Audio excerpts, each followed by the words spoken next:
Good morning. Good morning friends, কেমন আছো তোমরা? আশা করি তোমরা সবাই খুব ভালো আছো। তো আমিও ভালো আছি। তো আজ হচ্ছে ষষ্ঠী, সবাই বাপের বাড়ি যাবে ঘুরতে, ষষ্ঠী করতে।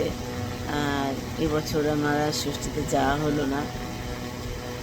মন খারাপ করে কোনো লাভ নেই, কেননা মা অসুস্থ, কে করবে সব কিছু। আর সব দিদিদের আর কি জামাই মেয়ে হয়ে গেছে, তারা তাদের নিজেদেরকে নিয়ে ব্যস্ত।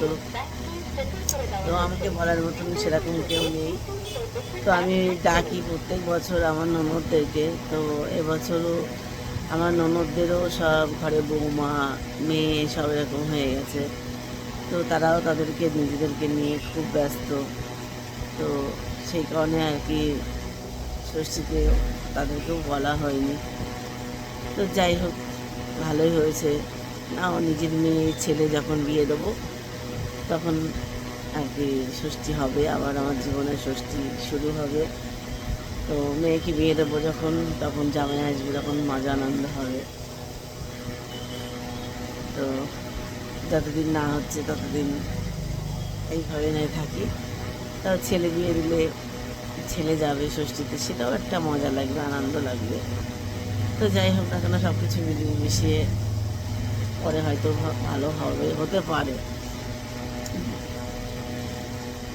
একটু মনটা খারাপ। তা তোমরা মজা আনন্দ করো, যাও বাপের বাড়ি ঘুরে আসো। যতদিন বাবা আছে মা আছে ততদিন ষষ্ঠী আছে। তা আমাদের কিন্তু আমার শাশুড়ি প্রায় অনেক বছর মারা গেছে, না হলেও 31 বছর মারা গেছে আমার শাশুড়ি। তাও কিন্তু আমরা কিন্তু আমার ননদদেরকে ডাকি। তো আজকালকার দিনে তো সেটা আর খুব কমই হয়।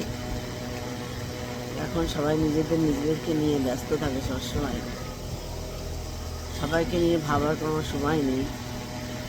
আমরা যেরকম সবাইকে নিয়ে চলতে ভালোবাসি, ভাবতে ভালোবাসি, তো আজকাল জানি না সবার মধ্যে কজনের মধ্যে জিনিসটা আছে, সেই জন্য একটু মনটা আমার খারাপ। তো চলে এসেছি ঘুম থেকে উঠে এখানে এখানে দেখি কতক্ষণ যেটুকু টাইম কাটাবো, তারপর বাড়ি যাবো, স্নান করবো, পুজো দেবো, কেন ষষ্ঠী ঘরে পুজো আছে।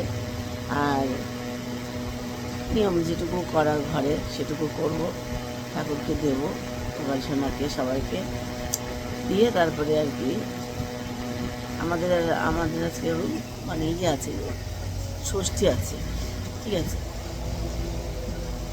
সেটা তো নিয়মটা তো করতেই হবে। তো চলো, অনেক বক করলাম সকালবেলা তোমাদেরকে সাথে। টাটা, সবাই ভালো করে সুস্থভাবে ষষ্ঠী কাটাও, আনন্দ করো। টাটা।